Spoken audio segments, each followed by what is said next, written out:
मेरी शादी को अभी 2 दिन ही गुजरे थे। मेरे ससुर ने मुझे आवाज देकर पुकारा। मेरे ससुराल में बस मेरे ससुर ही रहते थे और मेरे पति ने शादी की रात ही मुझे कुछ खास बातें कह दी थीं कि मेरे बाबा को गुस्सा बहुत आता है, उन्हें कभी भी किसी बात से इनकार मत करना, वरना वह गुस्से में पागल हो जाते हैं। और उस दिन से मैं भी यही देख रही थी। जब भी वह मेरे पति राजेश को एक आवाज देते तो मेरे पति की तो जैसे रंगत ही उड़ जाती थी, होशो हवास उड़ने लगते थे, फौरन से कमरे से बाहर निकल जाते। अपने पति के होश उड़ते से देखकर मेरे दिल में भी ससुर का बड़ा रोब था। गुस्से में तो वो वाकई ही रहते थे। शादी के 2 दिन ही गुजरे थे। तीसरा दिन था कि जब सुबह ही सुबह राजेश ने मुझसे कहा कि आज हम सी व्यू घूमने जाते हैं। मैं भी बहुत खुश थी, लेकिन उसी वक्त मेरे ससुर ने राजेश को पुकारा तो वो फौरन से कमरे से बाहर चला गया। बाहर से मुझे अपने ससुर की चीखने चिल्लाने की आवाजें आ रही थीं। कह रहे थे कि 2 दिन शादी के हंगामे में गुजार कर तुम्हें एहसास भी है कि फैक्ट्री में तुम्हारे ना होने की वजह से कितना नुकसान हो सकता है, और आज फिर तुम छुट्टी करके बैठ गए। अभी के अभी फैक्ट्री पहुंचो, सभी वर्कर्स के सर पर खड़े हो ताकि वह ठीक से काम करें। तुम्हारी शादी मैंने इसलिए नहीं की कि तुम कमरे में ही घुसकर बैठे रहो, और अपनी बीवी से भी कहो कि किचन की जिम्मेदारी संभाले। यहाँ कोई और औरत तो है नहीं जो इसके नाज नखरे उठाएगी। ये सुनकर मुझे गुस्सा तो बहुत आया था। अभी 2 दिन ही तो गुजरे थे हमारी शादी को, और उन 2 दिनों में भी नाश्ता मैं ही बनाकर दे रही थी, जिस पर मेरे ससुर कई नुक्स निकाल चुके थे। लेकिन राजेश ने मुझे बड़े प्यार मोहब्बत से समझाया कि बाबा की बात का बुरा मत मानना। 2 दिन तो मैं इसी ससुपंज का शिकार थी कि ससुर का मिजाज आखिर ऐसा क्यों है। लेकिन आज जो शोर शराबा मेरे ससुर ने मचाया था, मैं तो और भी घबरा कर रह गई थी।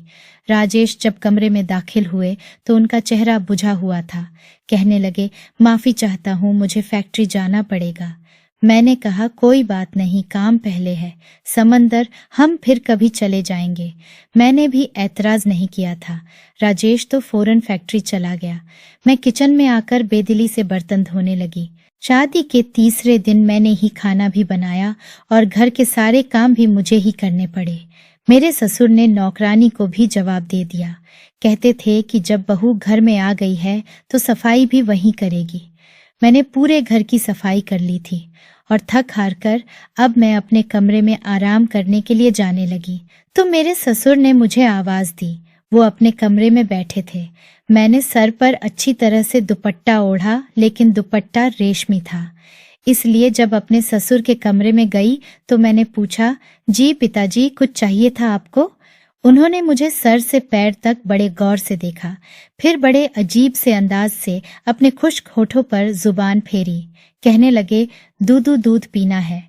ये सुनकर मुझे सबसे पहले अपने दुपट्टे का ख्याल आया, क्योंकि मेरे सीने से दुपट्टा सरक चुका था। मैंने फौरन से अपना दुपट्टा सही किया और कमरे से बाहर आ गई। मुझे अपने ससुर की यह हरकत अजीब लगी थी। ससुर तो बाप की जगह होता है और बाप कभी भी बेटियों को सरतापा नहीं देखता। मैं फौरन से किचन में आ गई। मेरा दिल जोर जोर से धड़क रहा था। मुझे बड़ा अजीब सा लग रहा था। मैंने फ्रिज खोला और दूध का गिलास भरकर दुपट्टा अच्छी तरह से खुद पर लपेटकर अपने ससुर के कमरे में आ गई। साइड टेबल पर दूध का गिलास रख दिया। इससे पहले कि मैं कमरे से बाहर जाती, मुझसे कहने लगे कि थोड़ी देर मेरे पास बैठकर भी बात कर लिया करो। घर में अब तुम्हारे अलावा तो कोई होता नहीं है और मैं पूरा दिन अकेला बैठकर बोर हो जाता हूँ। यह सुनकर मैं परेशान सी हो गई थी। मेरे ससुर के कमरे में सिर्फ एक बेड था, अलमारी थी, बैठने के लिए अलग से कोई कुर्सी नहीं थी, इसलिए मुझे मजबूरन बेड के किनारे पर ही बैठना पड़ा। वह मुझसे इधर उधर की बातें करने लगे, लेकिन जैसे ही उन्होंने दूध का गिलास पकड़कर मुंह से लगाया तो फौरन से पीछे हटा लिया। कहने लगे, इतना ठंडा दूध, यह मैं नहीं पी सकता, मुझे तो गरम गरम दूध पसंद है। यह कहते हुए फिर उनकी नजरें मेरे चेहरे से होती हुई मेरे पूरे वजूद पर सफर करने लगी। उनकी नजरों में ना जाने ऐसा क्या था कि मैं उलझन का शिकार होने लगी थी। मेरे हाथों में तरी सी उतरने लगी थी, चेहरे पर पसीने के कतरे चमकने लगे थे। कहने लगे, जाओ इसे गर्म करके ला दो। मैंने दूध का गिलास पकड़ा और भागती बनी।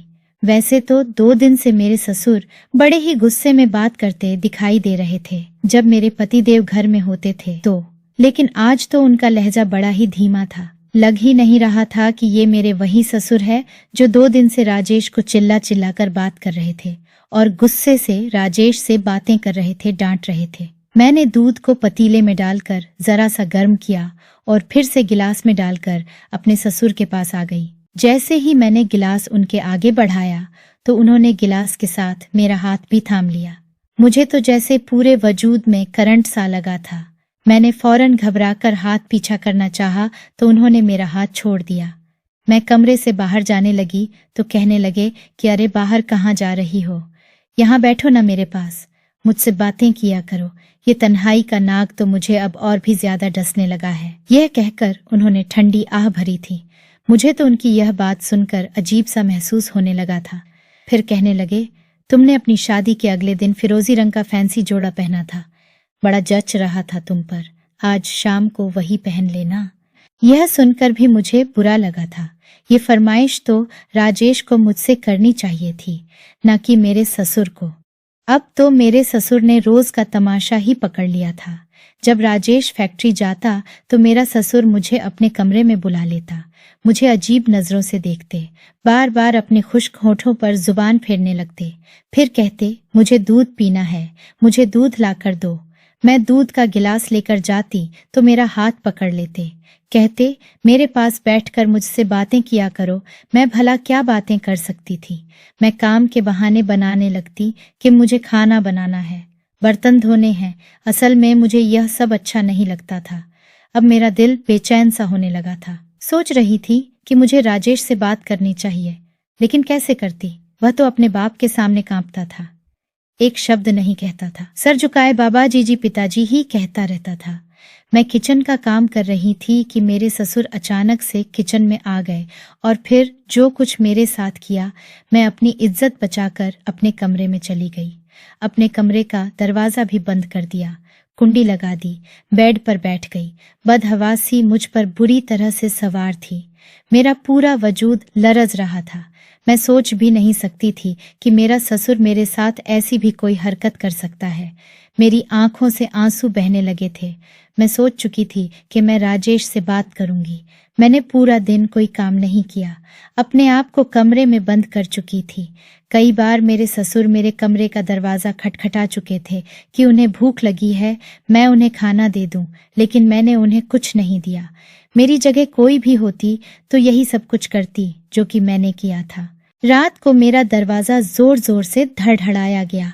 राजेश थे, कहने लगे, अंजलि दरवाजा खोलो, यह क्या बदतमीजी है। क्यों तुमने सुबह से दरवाजा बंद किया हुआ है और कमरे में बैठी हो। राजेश की आवाज सुनकर ही मैंने दरवाजा खोला था। जैसे ही मैंने दरवाजा खोला तो दोनों बाप बेटा मुझे गुस्से से देख रहे थे। राजेश कहने लगे, तुम में जरा भी शर्म है। मेरा बाप सुबह से भूखा बैठा हुआ है और तुमने इन्हें रोटी तक नहीं दी।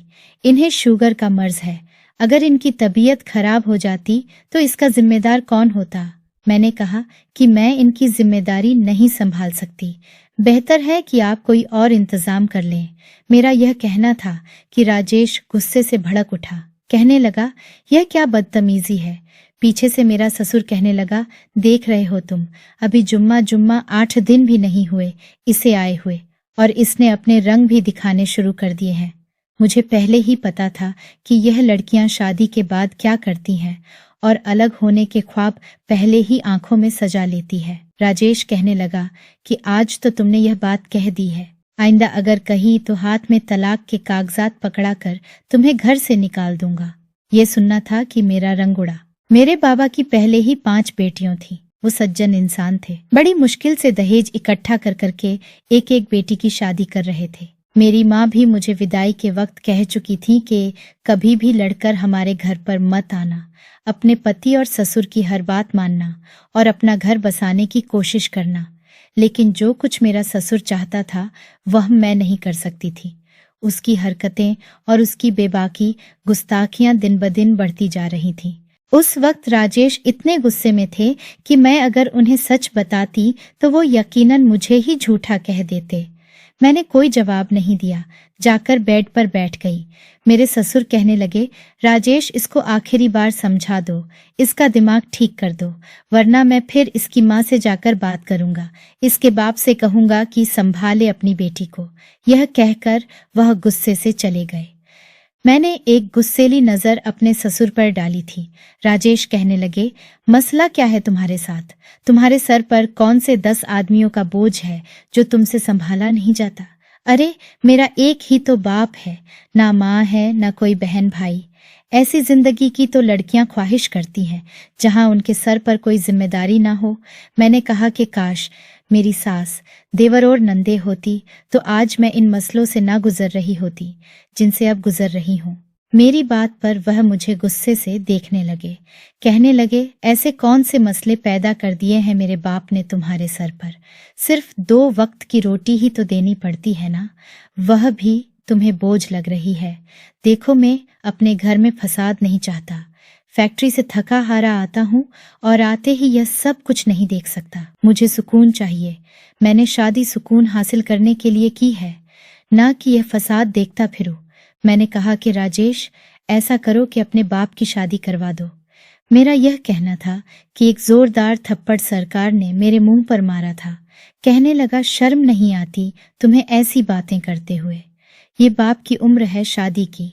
क्या मेरे बाप की 2 रोटियां भी तुम पर इतनी बोझ बन गई है जो तुम्हें पकानी भारी लग रही है? मैंने कहा, तुम मेरी बात नहीं समझ रहे हो। वह कहने लगा, यह कौन सी बात है जिसे मैं समझूं? बेतुकी सी बात है ये। मेरे बाप की उम्र 70 साल है, शुगर ब्लड प्रेशर के मरीज हैं वो, और तुम चाहती हो इस उम्र में मेरा बाप एक औरत की जिम्मेदारी संभाले। अब मैं उन्हें क्या बताती कि उनका बाप अपने ही बेटे की बीवी पर नजर रखे हुए है। मैंने कहा कि आप शादी करवा दें, मैं आपके बाप और माँ दोनों को संभाल लूंगी। मेरी बात पर वो कहने लगे कि मेरे एक बाप की 2 रोटियां तो तुमसे पक नहीं रही और तुम मेरी सौतेली माँ को संभाल लोगी। देखो, यह घर और कारोबार, फैक्ट्री, सब कुछ मेरे बाप के नाम है। अगर कोई उनकी पत्नी की हैसियत से आ गई इस घर में तो वो सब कुछ अपने कब्जे में कर लेगी। मुझे और तुम्हें धक्के मारकर निकलवा देगी इस घर से। बाबा के गुस्से को तुम अच्छी तरह जानती हो। वो जब गुस्से में आते हैं तो किसी का लिहाज नहीं करते। मैं भी चुपचाप उनकी सुनता हूँ। अब दोबारा से बाबा की शादी का नाम मत लेना। यह कहकर वो कमरे से बाहर निकल गए। अब मैं सोच में पड़ गई कि मैं क्या करूं। मैं अपने ससुर की इस तरह की हरकतें बर्दाश्त नहीं कर सकती थी और मायके जाने का मतलब था कि मैं अपना घर बर्बाद कर बैठती। हम लड़कियां भी कितनी मजबूर होती हैं। अपना घर बसाने के लिए क्या कुछ हमें बर्दाश्त नहीं करना पड़ता? अब मैं तलाक ले लेती तो दोबारा मेरी शादी का सवाल ही पैदा नहीं होता था। अगर मैं तलाकशुदा हो जाती तो मेरी छोटी बहनों के भी रिश्ते ना होते। मैं टप टप आंसू बहाती अपने दुपट्टे से साफ करने लगी कि फौरन से राजेश की आवाज आ गई। कहने लगे, अंजलि बाहर आओ, जल्दी से आमलेट और परांठे बना कर दो, बाबा को बाजार का खाना हजम नहीं होता। मैंने बाहर आकर आमलेट और परांठे बनाए और कमरे में आ गई। मैंने उस रात खाना भी नहीं खाया था, लेकिन राजेश ने एक बार भी मुझे यह नहीं कहा कि तुम पूरे दिन की भूखी हो, खाना खा लो। मर्द कभी भी औरत की परवाह नहीं करता, बस उसे अपने कामों से मतलब होता है। राजेश की गिनती भी ऐसे ही मर्दों में होती थी। मैंने उसके बाद अपने लब बंद कर लिए थे। राजेश जब फैक्ट्री चले गए तो मेरा ससुर मुझे आवाज देने लगा। मैं बड़ी मजबूरी और बेबसी में उनके कमरे तक गई। मुझे देखकर वह मुस्कुराने लगा। तुम क्या समझती थी? तुम्हारे हुस्न का जादू मेरे बेटे के सर पर चढ़ गया होगा और तुम्हारी खातिर वह मुझे छोड़ देगा। मुझसे अलग होकर तुम्हें एक अलग घर लेकर देगा।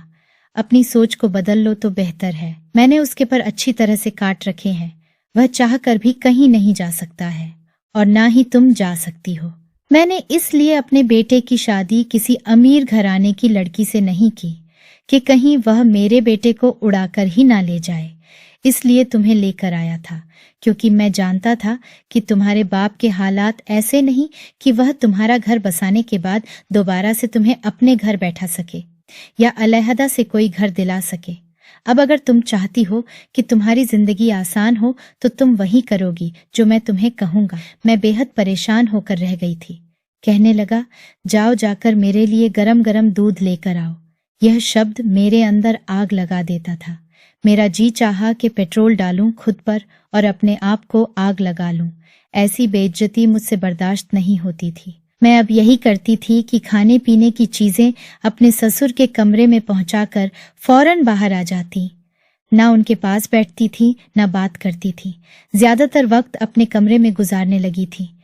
एक दिन तो हद ही हो गई। मेरे ससुर ने तो राजेश का भी लिहाज नहीं किया। रात को खाना खा रहे थे। मैंने अपने ससुर की फरमाइश पर वेज बिरयानी बनाई थी। बिरयानी बनी भी बहुत अच्छी थी। खाना खाते हुए कहने लगे कि आज तो बहू ने मेरा दिल खुश कर दिया, बहुत मजे का खाना बनाया है। राजेश यह सुनकर मुस्कुराने लगे, मुझे तस्कुर भरी नजरों से देखने लगे, लेकिन मुझे जरा भी खुशी नहीं हुई थी। फिर जेब से मेरे ससुर ने 2000 का नोट निकाला और मेरी तरफ बढ़ा दिया।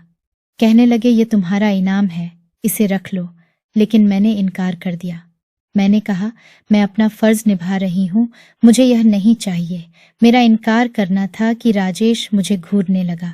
कहने लगा, बाबा अपनी खुशी से दे रहे हैं ना, इनकार नहीं करते, रख लो पैसे। न चाहते हुए भी मैंने 2000 का नोट पकड़ लिया। मैं बर्तन उठाने के लिए जैसे ही खड़ी हुई, मेरा ससुर भी खड़ा हो गया। मेरी तरफ बढ़कर मुझे अपने गले से लगा लिया और मेरे माथे को भी चूम लिया। मैं तो यूं थी कि जैसे पत्थर की मूरत बन गई थी।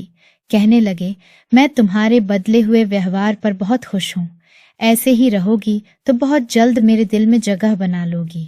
ये कहकर वह अपने कमरे में चले गए। मैं राजेश को देख रही थी, जिसके चेहरे पर कोई भी हाव भाव न थे, लेकिन मुझे यह चीज बहुत बुरी लगी। मैंने कहा कि ये बाबा का कौन सा तरीका है। मैं उनकी सगी बेटी नहीं हूँ, उनको चाहिए मुझसे फासले से बात किया करें। उनका क्या हक बनता है कि मुझे अपने साथ लगाए। मेरी इस बात पर राजेश भड़क उठे। कहने लगे, तुम इतनी छोटी सोच की मालिक भी हो सकती हो। मेरा बाप तुम्हें अपनी बेटी समझता है। क्या हो गया जो उन्होंने तुम्हें जरा सा अपने साथ लगा लिया, तुम्हारे सर पर प्यार कर लिया। अजीब लड़की हो तुम, बजाय इसके कि बाबा के दिल में जगह बनाओ। तुम हर बात पर एतराज करती हो। वह धीमे लहजे में मुझ पर गुर्राकर बोल रहा था। कहने लगा, शुक्र करो कि बाबा ने यह बातें नहीं सुन ली, वरना और मुसीबत पड़ जाती मेरे सर पर। फिर उंगली उठाकर मुझ पर तंज कसने लगा। कहने लगा, मैं तुम्हें आखिरी बार समझा रहा हूँ अंजलि, अपना रवैया बाबा से ठीक रखा करो। मैं रोने लगी। मैंने कहा, राजेश मेरी बर्दाश्त की हद खत्म हो चुकी है। ऐसा करो, मुझे जहर लाकर दे दो या अपने बाबा की शादी करवा दो। यह कहकर मैं कमरे में चली गई। कुछ देर बाद ही बाहर की डोर बेल बजी। फिर बाहर शोर की आवाजें आने लगी। मैं कमरे से बाहर आई तो मुझे पता चला कि मेरा एक देवर भी है जो फ्रांस में शिक्षा हासिल करने गया था और अब वो वापस आ चुका है। वह भी अपनी पत्नी के साथ। मेरे देवर ने वहीं शादी की और मेरा ससुर उससे नाराज था, इसलिए उसे घर आने की इजाजत नहीं दी थी। और ना ही इस बात का इल्म मेरे घर वालों को था कि राजेश का कोई और भाई भी है। उन दोनों पति पत्नी को देखकर मैं हैरान थी। मेरे ससुर अभी भी गुस्से में खड़े थे। कहने लगे कि अगर अपनी मर्जी से शादी की थी तो फिर इसे यहाँ वापस क्यों लाए हो। वही रहते रहते वह हाथ जोड़कर माफी मांगने लगा। फिर राजेश ने भी कहा कि बाबा गुस्सा जाने दे, जो होना था वह हो चुका है, रंजीत को गले लगा ले। बहरहाल अब मेरी देवरानी भी आ चुकी थी। काफी खूबसूरत सी दुबली पतली सी लड़की थी। मैंने भी शुक्र किया था कि अब मैं घर में अकेली नहीं हूँ। काफी खुश मिजाज और बातूनी किस्म की लड़की थी, मेरे साथ घुल मिल गई थी। रंजीत भी राजेश के साथ फैक्ट्री जाने लगा था। मेरे ससुर की तवज्जो मुझसे हटकर अब देवरानी की तरफ बढ़ गई थी। एक रात खाने के दौरान कहने लगे कि अब मेरे सारे काम छोटी बहू करेगी। वो भी खुशी खुशी तैयार हो गई। कहने लगी, ठीक है पिताजी, आपको जो भी चाहिए हो आप मुझसे मांगा करें। रंजीत भी यह सुनकर मुस्कुराने लगा।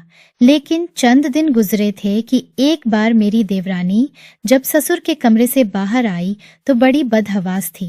बार बार अपने चेहरे का पसीना पोंछ रही थी। मैं समझ सकती थी कि वह किस तकलीफ से गुजर रही है। किचन में आकर चुपचाप बर्तन धोने लगी। मैंने पूछा, क्या हुआ? तो कहने लगी कि मुझे पिताजी की आदतें बड़ी अजीब लगती हैं। अजीब नजरों से देखते हैं, अजीब जुबानी बातें करते हैं, जिन्हें सुनकर मेरे कानों की लो तक सुर्ख हो जाती है। कहने लगी, मैं तो रंजीत से बात करूंगी। वह तो कहते थे कि उसके पिताजी बहुत अच्छे हैं, लेकिन यह तो बात बात पर अपने करीब करते हैं। कभी हाथ पकड़ लेते हैं, कभी गले लगा लेते हैं।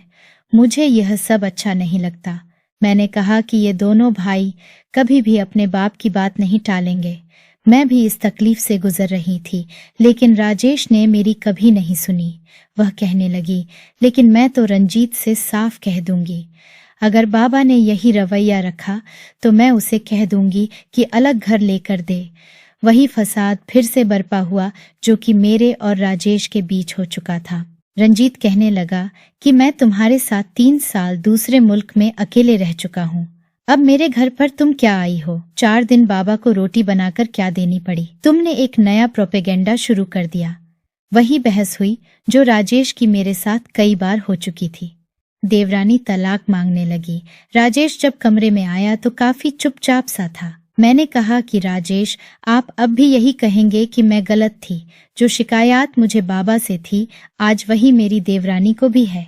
इसका मतलब कहीं ना कहीं तो बाबा भी गलत है।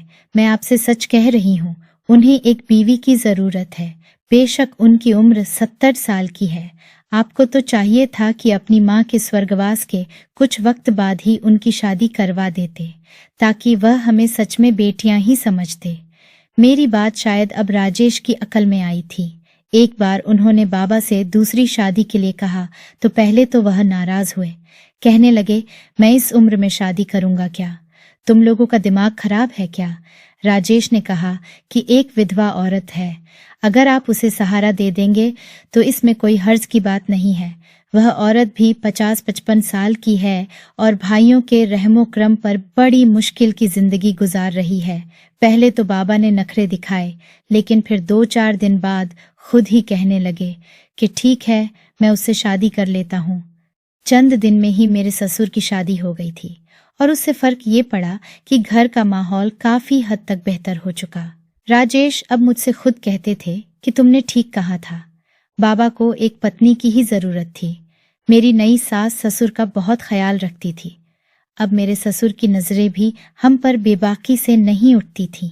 हमारे समाज में यह चीज बहुत आम हो गई है कि अगर बाप की उम्र ज्यादा हो जाए तो औलाद उन्हें दूसरी शादी नहीं करने देती और एक मुहाज खड़ा कर देती है, जिसकी वजह से ऐसी मुश्किलात का सामना आने वाली बहुओं को करना पड़ता है, जैसा कि मुझे और मेरी देवरानी को करना पड़ा था।